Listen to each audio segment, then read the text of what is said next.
शर्लिन, बहुत बहुत स्वागत है आपका न्यूज नेशन पर। और देखिए, हम लगातार खबर दिखा रहे हैं कि बॉलीवुड से कैसे एक एक कर बड़े बड़े नाम सामने आ रहे हैं और खुलासे हो रहे हैं। ड्रग्स के इस पूरे सिंडिकेट का खुलासा हो रहा है, ड्रग्स रैकेट का खुलासा हो रहा है। सबसे पहले शर्लिन, मैं आपसे जानना चाहता हूं कि आप इस ड्रग्स रैकेट के बारे में हमारे दर्शकों को क्या बताना चाहते हैं। आप क्या जानते हैं, कहां कहां आपका एक्सपीरियंस रहा है जहां पर आपने ये अनुभव किया हो कि लोग ड्रग्स लेते हैं, वो कौन कौन से लोग हैं?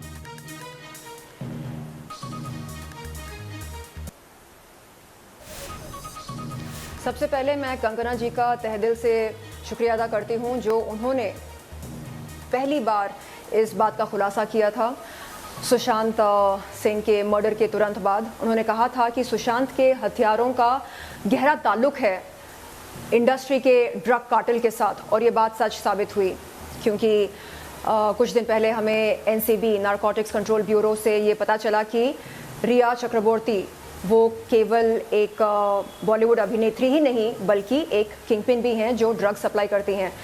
तो जाहिर सी बात है कि ये जो नेक्सस है, ड्रग सिंडिकेट है, ये बहुत ज़्यादा फैला हुआ है इस इंडस्ट्री में। कई सारे किंगपिन्स हैं, पेडलर्स हैं, सप्लायर्स हैं, डीलर्स हैं एंड क्लाइंट्स भी हैं।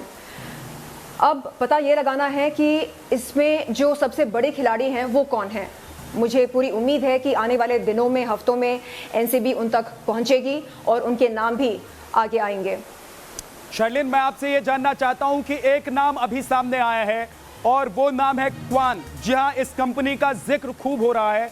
ये कंपनी चर्चा में है और कहा जा रहा है कि इस कंपनी की पोल पट्टी अगर खुल जाती है तो बॉलीवुड का एक ऐसा नाम एक्सपोज हो जाएगा जिसे सुनकर सबके पैर के नीचे की जमीन निकल सकती है। जरा इस कंपनी के बारे में बताइए, इस कंपनी से जुड़े हुए लोगों के बारे में बताइए, और क्या आप उस नाम के बारे में बता सकते हैं जिस नाम का सामने आने के बाद लोगों की पैर के नीचे की जमीन खिसक जाएगी?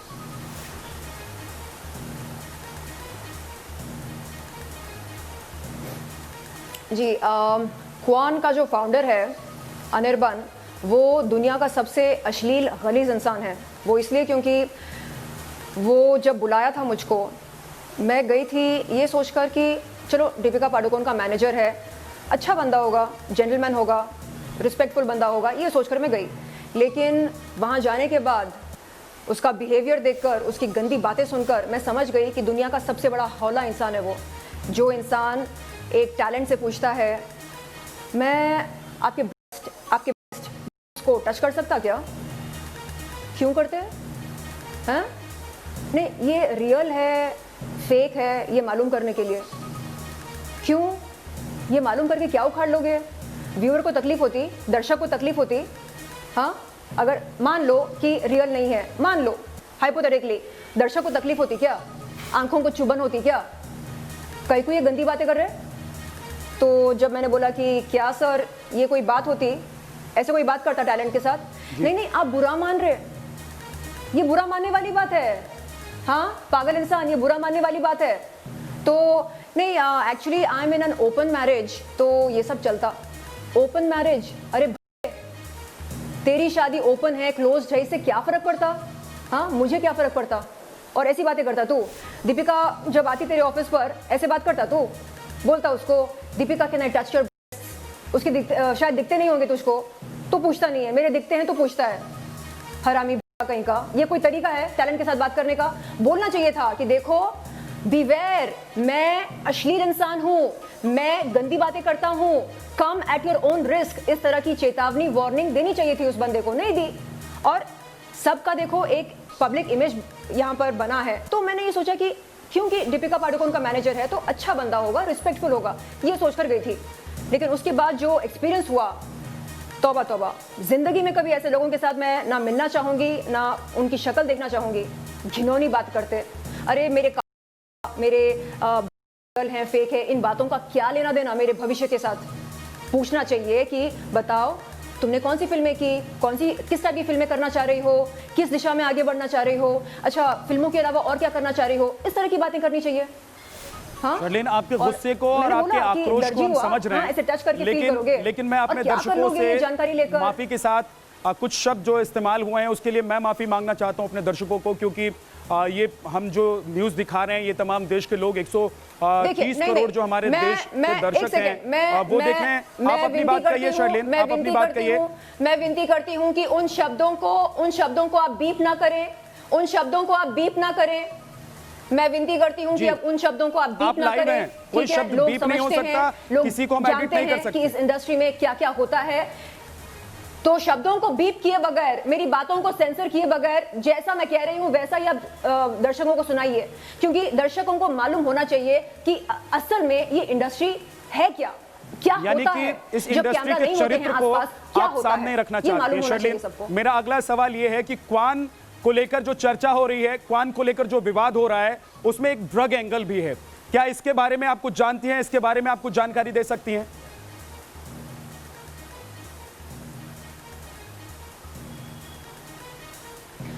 देखो, दीपिका पादुकोण ने कुछ साल पहले अपनी मानसिक संतुलन के बारे में खुलासा किया और कहा कि उनकी ज़िंदगी में एक दौर आया था जब वो बहुत डिप्रेस्ड रही थी, और ये कहा कि हमें मेंटल हेल्थ को प्रायोरिटी देनी चाहिए। इस बात से हम सब सहमत हैं, बिल्कुल प्रायोरिटी देनी चाहिए मेंटल हेल्थ को। लेकिन जब ये बात उन्होंने रखी थी पब्लिक डोमेन में, जब डिप्रेशन का खुलासा किया था, अपनी पर्सनल डिप्रेशन का, तब हम सब ने ये सोचा कि शायद बेचारी के साथ कुछ बुरा हुआ होगा, शायद व्यक्तिगत जीवन में उनके या प्रोफेशनल जीवन में उनके कुछ गलत हुआ होगा, शायद उस अनहोनी का बहुत ही गहरा साइकोलॉजिकल असर पड़ा होगा उनके दिमाग पर, ऐसा हमने सोचा। लेकिन निकला क्या? पता चला कि माल के ना मिलने पर वो डिप्रेस्ड रहीं। सीधा सा यही मतलब निकलता है, drug abuse leads to depression. और उनका नारा क्या था? Depression is an illness. माताजी बोलिए, सबको बताइए कि आपको डिप्रेशन क्यों हुई थी, किस वजह से हुई थी आपको डिप्रेशन? क्या आपको परिवार का सपोर्ट नहीं मिला, दोस्तों का प्यार नहीं मिला, लवर्स बॉयफ्रेंड्स का प्यार नहीं मिला? क्या आपके सर पर छत नहीं है रहने के लिए? आपके बैंक में बैलेंस नहीं है? आपके बैंक अकाउंट में पैसा नहीं है? क्या आपके पास स्टाफ नहीं है? क्या आपके पास गाड़ियां नहीं है? क्या आपके पास काम नहीं है? क्या आप बेरोजगार हैं? वो इंसान जो सुबह शाम मेहनत करके 2 वक्त की रोटी कमाता है, क्या वो डिप्रेस फील नहीं करता है लाइफ में? क्या बात कर रहे हो आप? डिप्रेशन डिप्रेशन डिप्रेशन डिप्रेशन, आपकी बातें सुनकर डिप्रेशन हो जाती है, बहुत ही मानसिक तनाव होता है आपकी बातें सुनकर। आपको बोलना चाहिए, सभी को बोलना चाहिए, अपने फैंस को खास तौर पर, कि देखिए जब जब मुझे माल नहीं मिलता है मैं डिप्रेस फील करती हूँ। लेकिन आप इतने दावे के साथ कैसे कह सकते हैं शर्लिन? आप इतने दावे के साथ कैसे कह सकते हैं? क्योंकि अभी तो जो चैट है उसको लेकर पूछताछ होनी है। अभी जो चैट है उसको लेकर एनसीबी के सामने दीपिका पादुकोण को कल पेश होना है, सवालों के जवाब देने। मैं आपसे एक और सवाल पूछना चाहता हूं शर्लिन, उसका जवाब आप दीजिए। और आपके अंदर जितनी भड़ास है, मैं कहता हूं आज उसको निकाल दीजिए, अपने आक्रोश को आप बाहर कीजिए। देखिए, एक सवाल, जिस माल की बात हो रही है, जिस माल की बात हो रही है, जाहिर सी बात है कि वो माल कोई कैंडी या चॉकलेट या खड़े मसाले, सब्जी, ये सब चीजें नहीं है। उस माल का एक ही मतलब निकलता है, सीधा मतलब निकलता है, ड्रग्स। वही मतलब निकलता है माल का, और कोई मतलब नहीं निकलता। हाँ, अपने बचाव में वो कह सकती हैं कि अरे मैं तो चॉकलेट को माल कहती हूँ, मैं तो फलाना चीज़ों को माल कहती हूँ, इसका ड्रग्स के साथ कोई ताल्लुक नहीं है। अपने बचाव में वो कह सकती हैं। लेकिन हम यहाँ पर बेवकूफ़ नहीं बैठे हैं। हमको अच्छी तरह पता है कि माल शब्द का प्रयोग ड्रग कार्टेल में किस चीज़ को लेकर होता है। माल का मतलब ड्रग्स, माल का मतलब चरस गांजा, माल का मतलब कोकेन, माल का मतलब एक्सटेसी, माल का मतलब मैजिकल मशरूम्स, MDMA, LSD, हम सबको पता है। हाँ, डिटेल में हम जानकारी नहीं रखते हैं कि कौन सा ड्रग लेने से क्या असर होता है, लेकिन इतनी जानकारी तो है कि माल किसे कहा जाता है। And one more thing, drugs 2 किस्म के होते हैं, uppers and downers. Uppers nervous system को स्टिमुलेट करते हैं। इंसान जब अपर्स का सेवन करता है उसके बाद वो बहुत ज्यादा एनर्जेटिक हो जाता है, नाचने कूदने का मन करता है, सेक्स करने का मन करता है। और जब डाउनर्स लेते हैं, डाउनर्स क्या करते हैं? डिप्रेशन होते हैं, वो नर्वस सिस्टम को एकदम शांत कर देते हैं। ये जो क्वान है, ये जो क्वान है, जब बॉडी को ये सब्सटेंसेस नहीं मिलती हैं तो बॉडी लो फील करता है, बॉडी लो फील करता है, डिप्रेशन होती है। जी क्वान के बारे में मैं थोड़ा जी। सा ज्यादा जानकारी आपसे लेना चाहता हूं, क्योंकि क्वान के साथ आपका एक्सपीरियंस रहा है। जरा ये बोलिए। बताइए कि क्वान के मालिक से लेकर और क्वान के वो तमाम लोग जिन्होंने कभी पैसा लगाया हो या पैसा लगाने की बात करते हो, क्या उनके बारे में आप कुछ जानकारी दे सकते हैं? क्योंकि देखिए, अब इस पूरे कंपनी का नाम, इसके सीईओ का नाम और इससे जुड़े हुए लोगों का नाम सामने आ चुका है ड्रग्स रैकेट में। जी जी, मुझे लगता है कि जिस दिन क्वान का फाउंडर अनिर्बन उसने बुलाया, ज़रूर कोई सस्ता नशा करके बैठा था। जिस तरह की बातें उसने की मेरे साथ, आपके ब्रेस्ट रियल हैं, फेक हैं, मैं टच करके फील कर सकता हूँ क्या? इंसान जब होश में होता है इस तरह की बातें नहीं करता, जब होश खो बैठता है तब जाकर इस तरह की वाहियात बहकी बहकी बातें करता है। तो इस बात में कोई ये नहीं है, यानी it is not a shocking revelation कि अरे बाप रे, अनिर्बान जो है वो एक नंबर का ड्रगी है। हाँ, ड्रगी है वो, क्योंकि ड्रगी है इसलिए इस तरह की घिनौनी घटिया बातें करता है लड़कियों के साथ। और अब तो खुलासा भी हो चुका है कि उनके टैलेंट एजेंसी के जो टैलेंट्स हैं, जो तमाम टैलेंट्स हैं, एक एक करके रेडार में आ रहे हैं, सबके एनसीबी के रेडार में आ रहे हैं। तो अब ये पता चलेगा कि कौन सा टैलेंट किस तरह का माल लेता, कितनी बार लेता, कब कब लेता, क्यों लेता, ये सारी जानकारी आ जाएगी पब्लिक डोमेन में। ठीक है, अब शर्लिन मुझे एक सवाल का जवाब दीजिए, मेरे एक सवाल का, कि बॉलीवुड की किन किन पार्टियों में आप गई हैं और आपने देखा है कि वहां पर जो सितारे हैं वो ड्रग्स ले रहे हैं, उनके नाम क्या क्या हैं? अगर आपको डर नहीं है, जैसा कि कंगना रनावत ने बिना डरे, बिना रुके, बिना थके, चाहे उनका दफ्तर तोड़ दिया गया हो, उन्होंने कई सारी बातें की, कई खुलासे किए, क्या आप कुछ ऐसे नाम बताना चाहेंगे हमारे दर्शकों को जो अब तक सामने नहीं आए हैं? कुछ ऐसी पार्टियों के बारे में बताना चाहेंगी जिन पार्टियों में ड्रग्स का इस्तेमाल किया गया हो?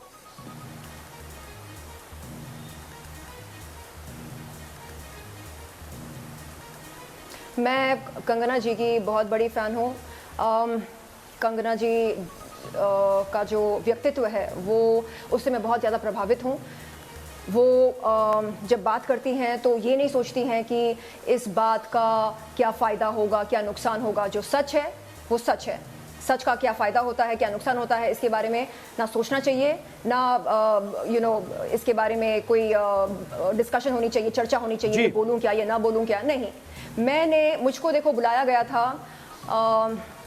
केकेआर का मैच देखने के लिए कोलकाता में, वहाँ पर जो स्टेडियम है एडन गार्डन, एडन है ना, वहाँ के स्टेडियम का नाम, तो उस स्टेडियम में बुलाया गया। वहाँ पर मैंने लाइव मैच देखा केकेआर का, और उस रात ईडन गार्डन, जी गार्डन है जी, मुझे नाम नहीं पता स्टेडियम का, बस इतना पता है कि ईडन है। चलो ठीक है, तो वहाँ पर गई थी मैं, और वहाँ पर देखा मैंने कि केकेआर फुल फॉर्म में खेल रही थी।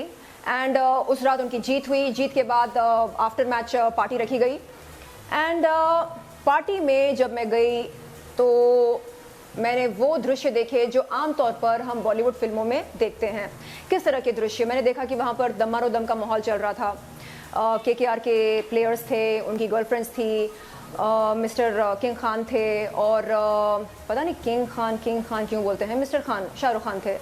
एंड उनके चहीते दोस्त थे, एंड उन सभी की बीवियां थी, एंड सब सेलिब्रेट कर रहे थे, एंड झूम रहे थे, कूद रहे थे, उछल के डांस कर रहे थे। तो मेरा भी उन सबको देखकर मेरा जोश चढ़ गया और मुझे लगा चलो मैं भी उछल के डांस करूंगी। तो हम सब ने जमकर जोरदार पार्टी की, एक ट्रेन डांस किया हमने, ऐसे चू बनाकर क्रिस गेल के साथ। और जोश में आकर क्रिस गेल ने अपनी कमीज़ निकाली और उसकी कमीज़ मैंने हाथ में लेकर ऐसे चल मेरी धन्नो, उस टाइप का ये किया, उस टाइप की हरकत की। तो वो सब करने के बाद बहुत पसीने छूटे, और पसीने छूटने के बाद मुझे लगा चलो वॉशरूम में जाकर ज़रा फ्रेशन अप होते हैं। वॉशरूम का दरवाज़ा खोला, खोलते ही जो नज़ारा देखा मैंने, ओ माय गॉड, ऐसा लगता है कि ये क्या है, क्या मैं किसी फिल्म के सेट पर पहुंच गई हूँ। बॉलीवुड स्टार्स की बीवियाँ व्हाइट पाउडर स्नॉट कर रही थी, और कुछ पदार्थों का सेवन कर रहे थे। जिनकी शक्ल आप पहचानती थी, वो कौन-कौन लोग थे, उनके नाम क्या थे? मैं शायद गलत जगह पर आ गई हूँ। फिर जी मुझे अच्छी तरह याद है मैंने किन के चेहरे देखे हैं। मैंने कहा आपसे कि देखिए, ये सब चल रहा था वहाँ पर, मैं बाथरूम के अंदर पहुँची, मैंने ये नज़ारा देखा एंड मुझे लगा कि शायद मैं गलत जगह पर पहुँची हूँ। एनीवे, जब रियलिटी सिंक इन हुई, मुझे लगा कि नहीं, ये वॉशरूम ही है और ये लोग गलत जगह पर ये हरकत कर रहे हैं। तो मैं वॉशरूम के अंदर गई, काम निपटाया, उसके बाद जल्दी वहाँ से निकल गई क्योंकि I was you know shocked and I was panicked, मतलब पैनिक हो चुकी थी वो नज़ारा देख कर कि अरे ये क्या देख लिया मैंने, शायद नहीं देखना चाहिए था।